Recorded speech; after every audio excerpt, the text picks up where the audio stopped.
Good morning, friends. Welcome to another Word of God. We are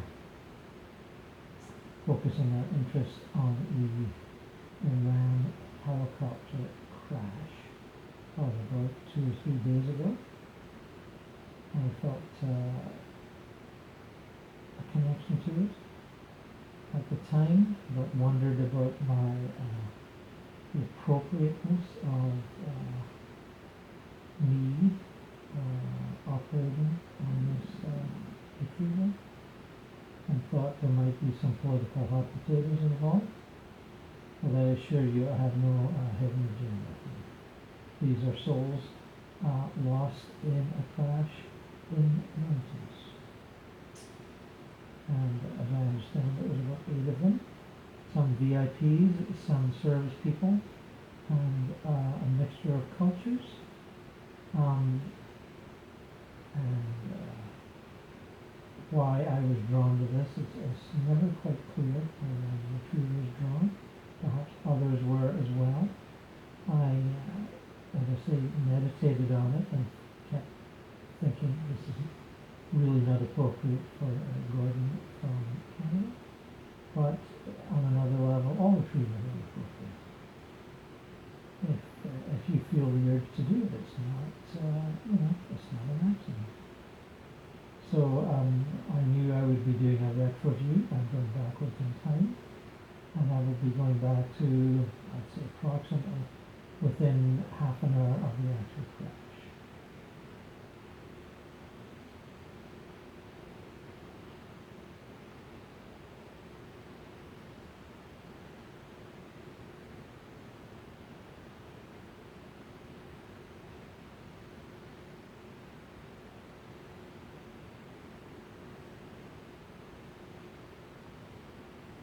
Yes, we're on the dark and misty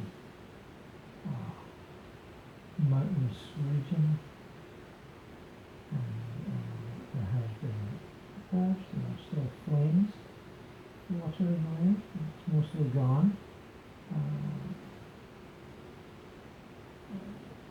Remnants of flames and smoke and wreckage, of course, and around the wreckage are, well, the physical bodies are cast in many directions, but the spirit bodies do seem to be wandering around, lost, confused, disturbed, frightened, paranoid. How did this happen? Who caused it? Are we to be sacrificed to some obscure agenda of a political nature? These are some of the thoughts that we go through the minds of these souls.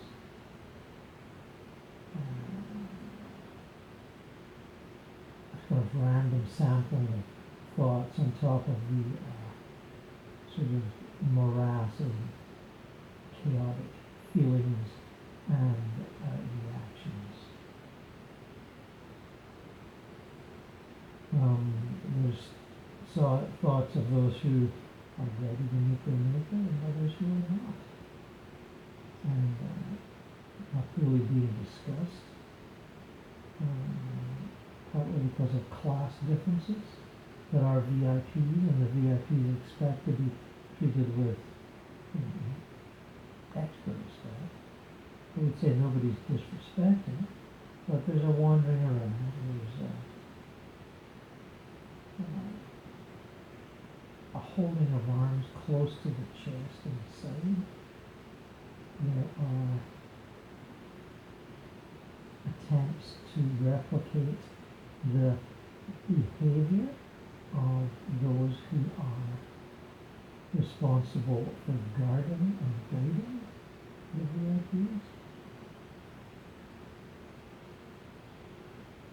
There is confusion.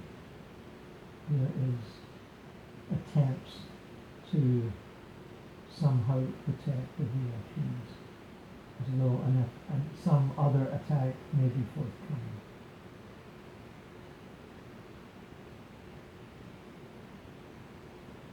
try to wear sort of generic dress.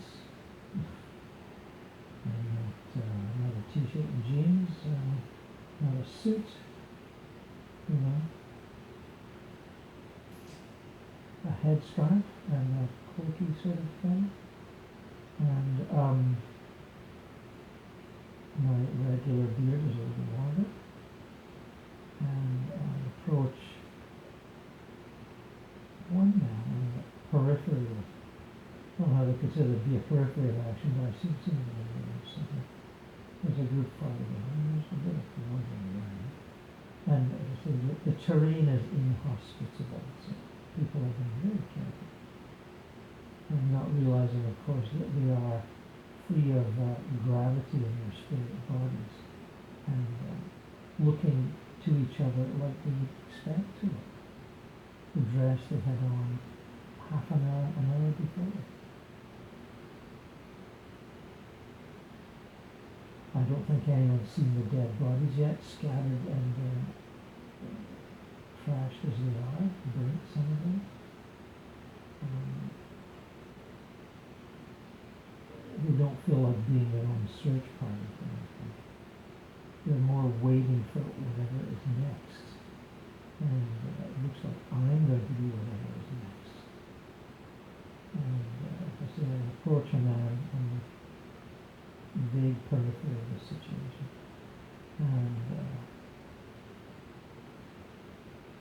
nod sort of politely and discreetly to him without getting too close, and looks back rather warily, thinking, I don't remember him on the phone. And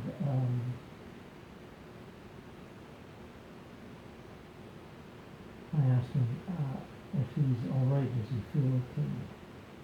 And he hesitates to answer, looks at me, puzzlingly, suspiciously, and I wait for an answer.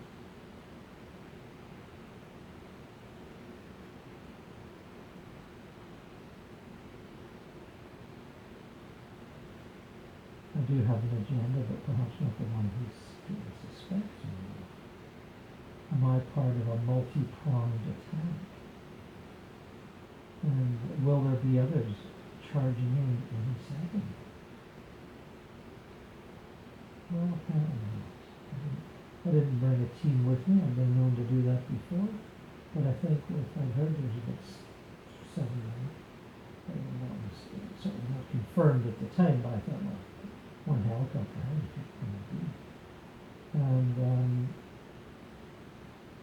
And of course, thinking that it might actually be a politically motivated attack, or maybe missiles or anything. You know, one missile then another, but not so. And here I am about a half an hour after the explosion, and spreading that vibe of calmness, acceptance. Let us proceed carefully.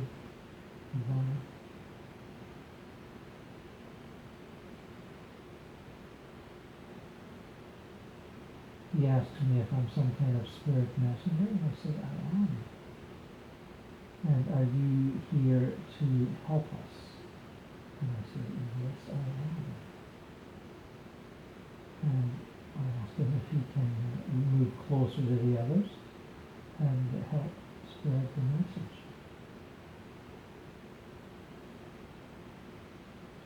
So I follow him as he moves very gently and carefully over this difficult, bumpy, rocky terrain, and, on a hill, some kind of steep, I'd say. And of course he doesn't realize he's in a spirit body. He could float over it, but maybe asking too much. So I sort of elevate myself slightly over the ground, not making too much of a fuss or a show, and follow him as he comes closer to the others. 2 or 3 men standing around quietly, I'd say exchanging thoughts, being, very dignified, I would say. Given their situation, they've brought their sense of appropriate behavior, dignified appropriate behavior to the situation. So he's standing talking to at least 4 people, and maybe put him carefully. He nods in my direction, and I look over, and I'm not radiant. Can't help it if they think I'm radiant, but I've got a bit of a glow on. I want them to see that I am not your average guy, but at the same time not some kind of a saint within their religious traditions, which they don't suppose I would be. And I let them sort of absorb my presence as I stand there. I try a gesture that I know is appropriate for some cultures, but perhaps not everyone. But it's a left hand on the heart, a slight bow of the head, and a raise of the right hand. Slowly, carefully, without any, jerking and, enthusiastic sort of muscle movement. I get the sense that I could approach slowly, and I do. And as I do, I see maybe 3 or 4 others slightly farther back, who perhaps are keeping their distance through a sense of service. I don't know. And perhaps they see themselves as servants, servants as in deputies, as in helicopter pilots, military attaching. There's going to be at least one guy. But, so I'm seeing a group of about 5 and another group of about 3. And I approach the group of 5, and I say slowly and carefully, and explain telepathically, as one does in these retrieval situations. You really can't talk, but it seems telepathy will work in this situation. And obviously I'm not speaking their language, but they might hear me in their language.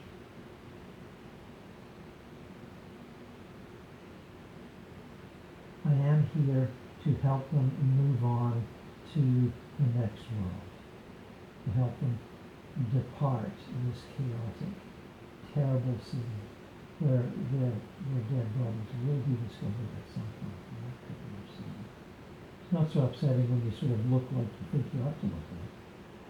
And bad enough that the helicopter's, still smoking and barely there. So,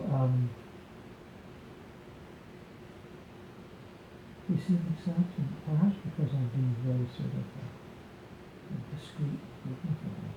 Anyway,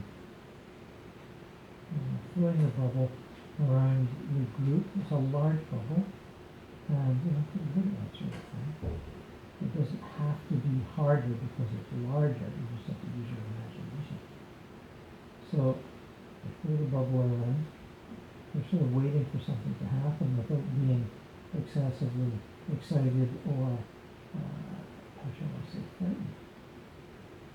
So the bubble is there, and I express a command to move to the level, the entry level. I've definitely been created for them, although it may have been one that existed before. I'm not saying guys did it in the last 5 minutes, but they can do it if they want to. So it's like an instant transfer. And there we are. We're outside very elaborate, lovely temple in the tradition. And a special temple for special people on important days.